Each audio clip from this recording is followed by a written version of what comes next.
बिस्मिल्लाह रहमान रहीम। कल हम दोस्त एक जगह बैठे हुए थे तो बात चली कि आटा, चीनी, दूध, गर्ज़ी की हर चीज़ महंगी होती जा रही है। तो हमारे एक दोस्त हैं वकास भाई, उन्होंने पूछा कि जो हिंदुस्तान के जो पुराने बादशाह थे वो इस इन मामलात में क्या करते थे, यानी महंगाई पर कंट्रोल के लिए उनकी क्या पॉलिसी थी। सवाल बहुत अच्छा है और आज हम इसी पर बात करेंगे। लेकिन इससे पहले एक गुजारिश कि अगर आपका लिखने पढ़ने से ताल्लुक़ है और आप निज़ामों को समझना चाहते हैं, तारीख़ के तराजू में ये देखना चाहते हैं कि निज़ाम किस तरह से तरक्की करते हैं, तब तो ये वीडियो आपके लिए मुफीद होगी, क्योंकि इससे आपको पता चल सकेगा कि हमारा जो माजी क्या था और माजी के में कौन सा निज़ाम चलता रहा और आज वो निज़ाम जो है वो किस शक्ल में पाया जाता है। लेकिन अगर आपका इन चीज़ों से कोई शुगल नहीं है और लिखने पढ़ने में कोई दिलचस्पी नहीं है तो फिर आप ये वीडियो ना देखें, क्योंकि आपका वक्त ही ज़ाया होगा, आप कुछ और देख लें। अगर हम तारीख़ का मुताला करें तो हिंदुस्तान में 3 ऐसे बादशाह गुजरे हैं जिनकी मुआशी और इंतज़ामी पॉलिसीज़ का तारीख़ दानों ने बहुत खुलकर जिक्र किया है। एक तो अलाउद्दीन खिलजी, दूसरे फिरोज शाह तुगलक और तीसरे हैं शेर शाह सूरी। अगर महंगाई के हवाले से हम बात करें, जो कि हमारा आज का मौजू भी है, तो अलाउद्दीन खिलजी की इस हवाले से बहुत ज़बरदस्त किस्म की पॉलिसीज़ रही है। एक तो उन्होंने ये किया कि सबसे पहले ज़मीन की नए सिरे से पैमाइश करवाई और इसके लिए उन्होंने बड़ा एक ज़बरदस्त टीम का तयन किया जिसने पूरी उनकी सल्तनत में घूम फिर कर, और सल्तनत भी किया कि मौजूदा हिंदुस्तान, ये सिंध, पंजाब और कश्मीर तक ये पूरी उनकी वो सल्तनत थी। इसमें घूम फिर कर उन्होंने ज़मीन की पैमाइश की कि कितनी आबाद है, कितनी बंजर है और पानी की क्या सूरत हाल है, फसलों की क्या मामलात हैं, और फिर उसकी बुनियाद पर उन्होंने मालिया का जो है तयन किया, यानी जो काश्तकारों से मखसूस एक मुआवजा वसूल करते थे। इससे पहले ये होता था कि जो सरकारी हुकाम और कुछ प्राइवेट किस्म के लोग थे, बड़े ज़मींदार, जो काश्तकारों से ये वसूली करते थे और वो खा जाते थे उसे। तो खिलजी ने ये किया कि पूरा इस निज़ाम को तब्दील किया और ये जो मौजूद और बड़े जो काश्तकारों का जो एक दबदबा था उसे ख़त्म करते हुए काश्तकारों को कहा कि वो बराह रास्त सरकारी जो है ख़जाने में अपना मालिया जमा कराएंगे। दूसरा, जो करप्ट जो अफसरान थे, जो हुकाम थे, उनको सख्त सजाएं दी, निकाल दिया उनको, नए सिरे से लोगों को रखा। एक तो उन्होंने ये किया। अच्छा, दूसरा, महंगाई के हवाले से उन्होंने ये किया कि सबसे पहले हर चीज़ की सरकारी कीमत मुकर्रर की, कपड़े के नर्ख मुकर्रर की, हर तरह के कपड़े के, महंगा सस्ता हर तरह का, जानवर, हर तरह के जानवर, घोड़े, गाय, भैंसे, दूध देने वाले, बगैर दूध देने वाले, सिर्फ जो है गोश्त के काम के हवाले से सब की उनकी। और आप हैरान होंगे कि मार्केट में जो कंघी मिलती थी उसकी भी उन्होंने सरकारी कीमत मुकर्रर की हुई थी, और ये बात तारीख की किताबों में है। इस हद तक उनका एक निज़ाम था। और फिर ऐसा नहीं कि सिर्फ जो कीमतें मुकर्रर कर दी, बल्कि उन पर सख्ती से अमल दरामद करवाया गया।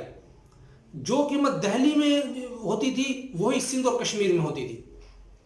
और इस में उन्होंने ऐसा निज़ाम बनाया था कि बाकायदा मार्केटों में उनके लोग मुकर्रर थे जो इन चीज़ों पे नज़र रखते थे। जासूसी का निज़ाम था और ऐसा निज़ाम था कि मार्केट में होने वाली चीज़ें बादशाह को बराह रास्त पता चल जाती थी कि मार्केट में क्या कुछ हो रहा है।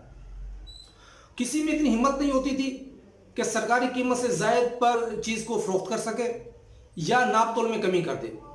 अगर कोई मुलविस पाया जाता तो उसको सख्त सज़ा मिलती। यहाँ तक कि एक वाक़या आता है कि एक शख्स ने कोई चीज़ कम तोली तो जब देखा तो पता चला कि 1 किलो के करीब जो है उसने डंडी मारी है, तो उसकी रान में से 1 किलो गोश्त काट लिया गया। आप जब अगर किसी शख्स की रान में से 1 किलो गोश्त काट लिया जाए, वो क्या जिसको पता चलेगा कोई भी नाप तोल में कमी नहीं करेगा। तो कीमतें, सरकारी कीमतों पर उन्होंने चीज़ों की फ़रोख्त को यकीनी बनाया पहले मरले में। अच्छा, दूसरा काम उन्होंने ये किया कि गल्ले के हवाले से काश्तकारों को पाबंद किया कि वो ज़रूरत से एक दाना भी ज़्यादा अपने पास नहीं रखेंगे, सारा गल्ला मार्केट में फ़रोख्त करेंगे। और उसके लिए भी ये शर्त रखी कि वो खेतों में फ़रोख्त करेंगे वहीं पर। اور جو لوگ ان سے خریدیں گے ان کے لیے پوائنٹ مقرر کیے کہ وہ یہ خریدا ہوا سارا جو غلہ ہے وہ ان مقامات پر جمع کریں گے اور وہاں اس کی فروخت ہوگی۔ ایک طرف تو یہ پالیسی رکھی، دوسری طرف انہوں نے یہ کیا کہ ہر بڑے قصبے میں افسران مقرر کیے جو کاشتکاروں سے غلہ خرید کر اپنے پاس اسٹاک کرتے تھے، یعنی عوام میں اسٹاک ختم کر دیا اور سرکاری طور پر اسٹاک کا سسٹم انہوں نے قائم کیا۔ اور جو ہمارے پاس میں ابھی تک یہ چل رہا ہے کہ گندم یا اور غلہ خرید کر اپنے پاس رکھتے تھے تاکہ جب کبھی کوئی ضرورت پڑے تو وہاں سے اسٹاک سے وہ غلہ نکال کر سرکاری ریٹ پر عوام کو فراہم کیا جائے۔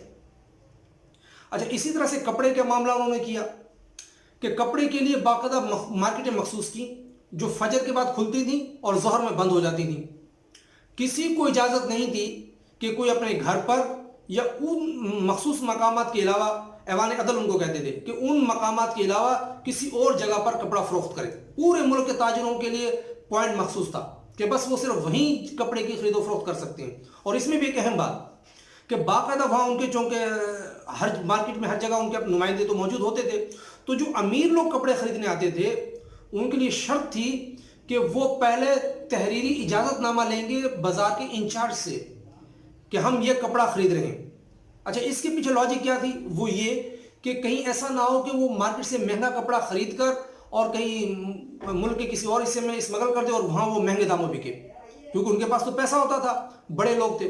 تو اس طرح سے انہوں نے یہ کپڑے کے جو معاملہ تھے اس کو بھی ختم کیا۔ پھر یہ کیا کہ پورے ملک میں جتنے بھی تاجر تھے ان کے پاس ان کا باقاعدہ ڈیٹا تھا، یعنی خلجی حکومت کے پاس پورا ڈیٹا تھا کہ کون سا شخص کس قسم کی تجارت کرتا ہے۔ اس سے ان کو جو ہے نظر رکھنے میں آسانی ہوتی تھی۔ اچھا، پھر ایسا ہی نہیں ہے کہ تاجروں پہ صرف سختی کر دی، بلکہ اس دور کے لحاظ سے تاجروں کو 20-20 لاکھ روپیہ قرض بھی ملتا تھا۔ یعنی اگر کوئی ضرورت مند تاجر ہے، اس کے پاس پیسہ نہیں ہے، تو حکومت سے 20 لاکھ روپیہ قرض لے کر وہ چیزیں خریدتا تھا۔ خاص طور پر کپڑے کے تاجروں کو وہ خاص طور پر جو ہے خصوصی رعایت کے ساتھ یہ پیسے دیتے تھے۔ اچھا، اس پالیسی سے کیا ہوا؟ ایک تو یہ تھا کہ علاؤ الدین خلجی جو ہے اپنے چچا جلال الدین خلجی کو قتل کر کر حکومت میں آیا تھا، تو عوام نے اس کو پسند نہیں کیا تھا کہ بھی چچے کو قتل کر دیا، لیکن انہوں نے عوام کو اتنا پیسہ دیا تھا کہ لوگ سب چیزوں کو بھول گئے تھے، صرف ان کی وہ پیسے یاد تھے لوگوں کو۔ دوسرا، اس نے یہ جو نظام بنایا کہ قیمتیں کنٹرول کر لیں، غلہ وافر اور سستا جو ہے وہ میسر تھا، اس سے عوام خوشحال ہو گئے۔ تمام تاریخ نویسوں نے یہ بات لکھی ہے کہ خلجی کے دور حکومت میں عوام خوشحال تھے، عوام کو کوئی پریشانی نہیں تھی۔ ہاں، یہ تھا کہ تاجر بہت پریشان تھے کیونکہ ناجائز منافع خوری کے انہوں نے تمام راستے بند کر دیے تھے۔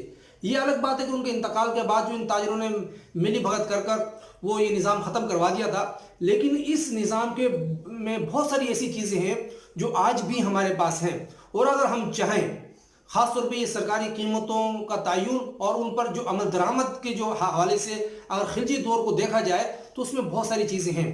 باقی یہ جو میں نے کہا تھا فیروز شاہ کے حوالے سے اور شیر شاہ سوری کے حوالے سے، تو ان کی پالیسیز بھی بہت زبردست ہیں، لیکن اس پر بات ہم کریں تو ویڈیو بہت لمبی ہو جائے گی، تو اسے پھر کسی اور موقع کے لیے ہم چھوڑ دیتے ہیں۔ آج ہم خلجی تک ہی اپنی بات کو محدود رکھتے ہیں۔ بہت شکریہ۔